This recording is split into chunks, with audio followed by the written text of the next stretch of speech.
Good evening. Today we are going to speak about quite a very interesting topic. It's taxonomies of educational objectives. And of course, maybe this topic will be better known and they would be interested, more people that are interested in general educational topics about educational objective, about educational methods, about educational strategies.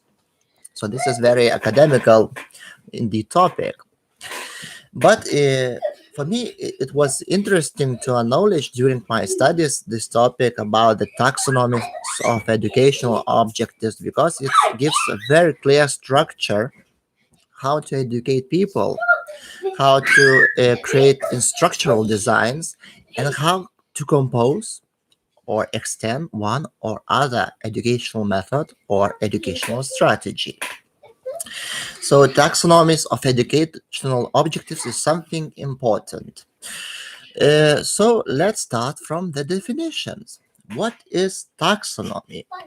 And in Wikipedia, they write that taxonomy is the scheme of classification. So, indeed, in the science definition, taxonomy defines the classification specification that you classify something in different sciences. You can classify different things, and in educational sciences they classify educational objectives. And objective is something that we aiming to. So really, when you go to the school or when you go to the university, college, there are certain aims for you are going to learn something, and you are being educated for certain objectives. And the questions, what are those objectives? What are you learning for? And where are you heading to in educational process? This is very interesting and important topic. That's why a lot of scientists was trying to define indeed what are the real educational objectives. And especially it matters it was matter and a great issue in the 20th century, and it's even bigger issue in the 21st century. It concerns the content of learning, and also it concerns the methodology of learning.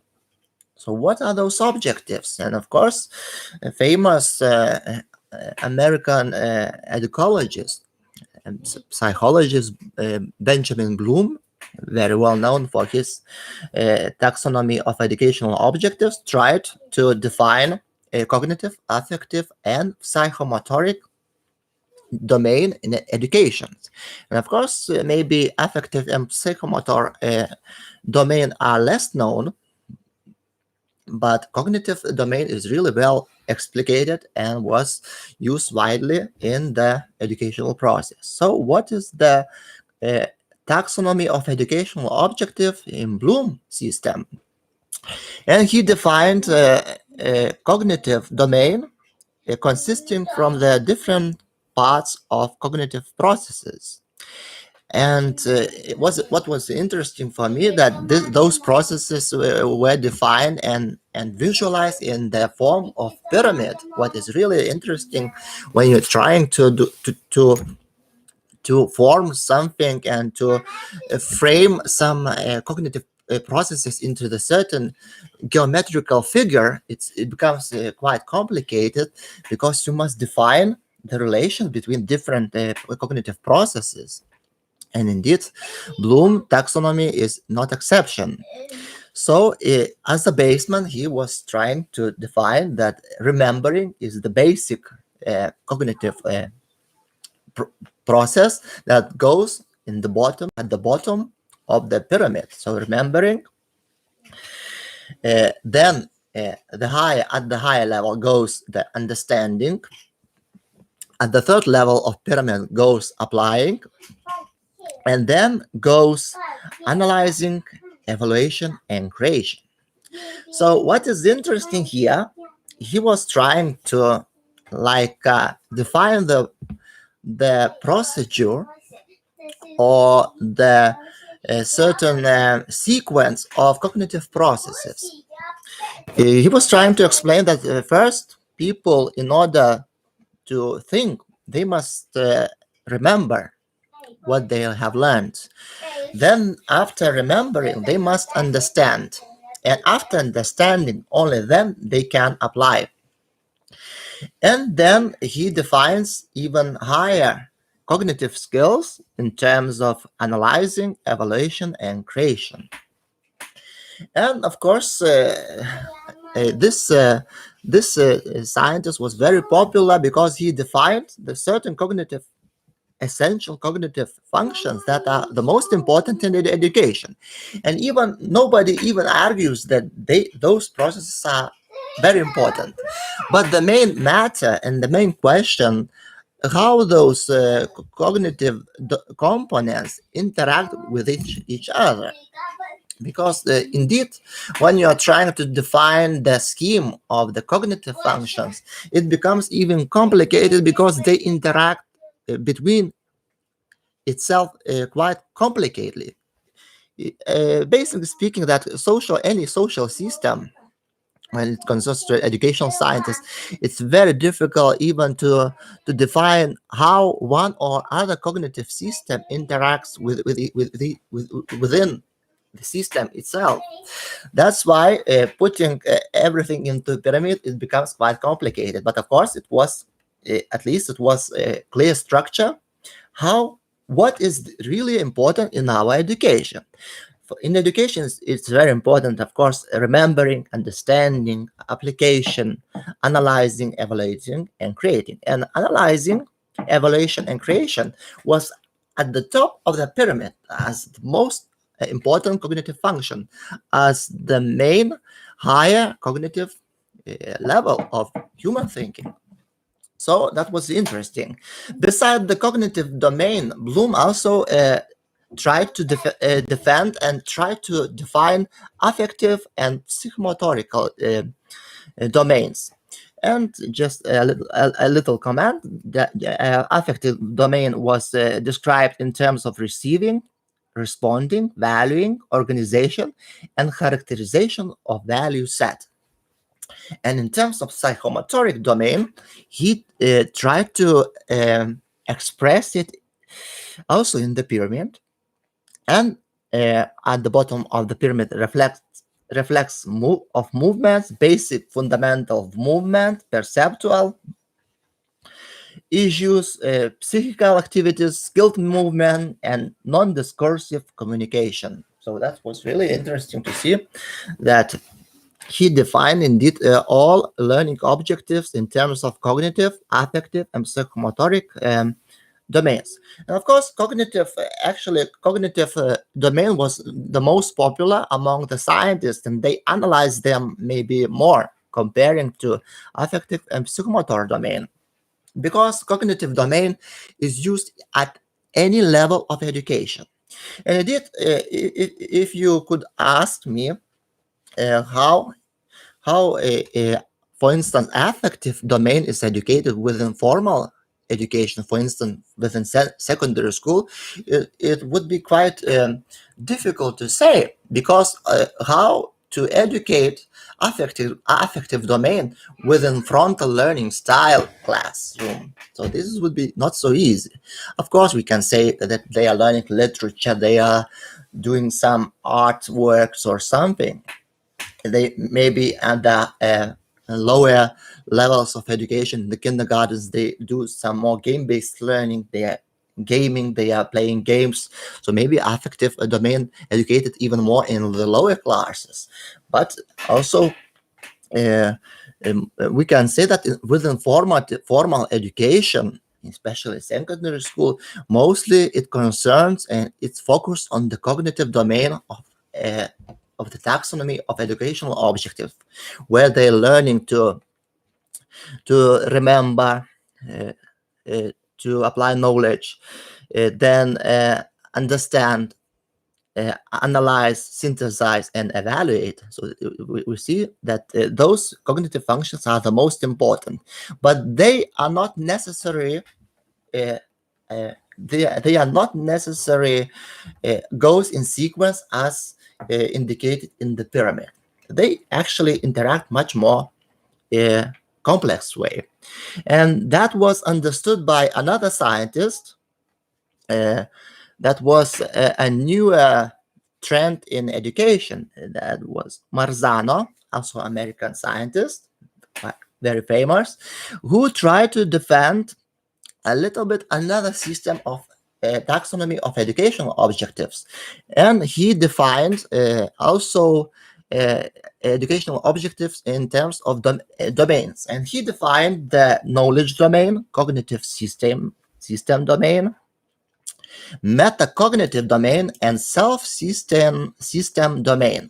So we see that what was mentioned by Bloom, Marzano, even the system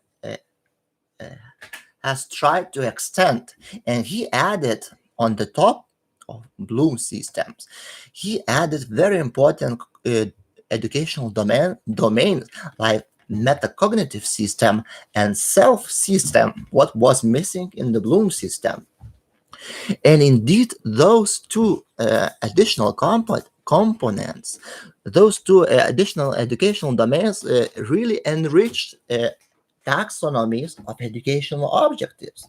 That means that we educate people not only the knowledge, we educate people not only the cognitive systems in terms of knowledge retrieval, comprehension, analysis, or even knowledge utilization. But we educate people for the higher, extremely higher uh, cog- skills in terms of metacognitions. As I already gave some knowledge in my previous videos, thinking about thinking, metacognitive domain of human thinking. So metacognitive system within Marzano system educational objectives is specified in specifying of learning goals, monitoring of execution of the knowledge, monitoring of clarity, and monitoring of accuracy. So you see that Marzano declares metacognitive system in terms of raising the aims or goals in the educational system, also doing different kinds of monitoring activities within education and evaluating education results itself. And indeed, as I already explained in my previous video, metacognitive skills are quite significantly different comparing to the cognitive skill, because they are meant to monitor the quality of the cognition. That's how people are able to reflect themselves thanks to metacognitive systems.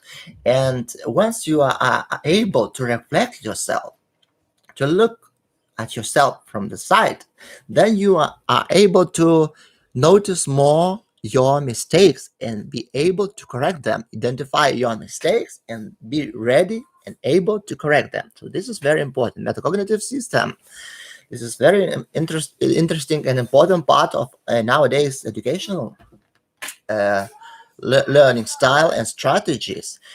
And another very important aspect in Marzano educational objectives, taxonomy of educational objectives, is self-system.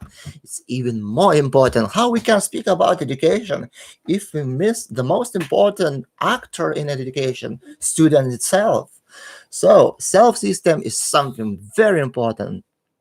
If we miss the pupil in the classroom, is this pupil-less classroom? So pupil is the central figure in the classroom. It's not the teacher, but pupil. And we must take into account it very seriously. Then we must take into account the beliefs, how pupil think about education itself, how he or she perceives education, how she or he feels in the classroom, how pupils are convinced with the importance of knowledge. Uh, what are the pupils' beliefs about efficiency? What are they aiming for? What are their dreams? What are their personal perception of educational process? And the most important, what are emotions they experience connected with knowledge or educational process itself. So you see that beside the cognitive system and knowledge system, even more important is self system and metacognitive system that defines a very important issue in education, that all knowledge and all learning process arrives through me as a person, as a personality, as individuality, as personality. And I give the meaning and essence to this knowledge. The knowledge is constructed in me. That's why before constructing knowledge, teacher must acknowledge the individual and personality of the pupil. This is very important. So we see that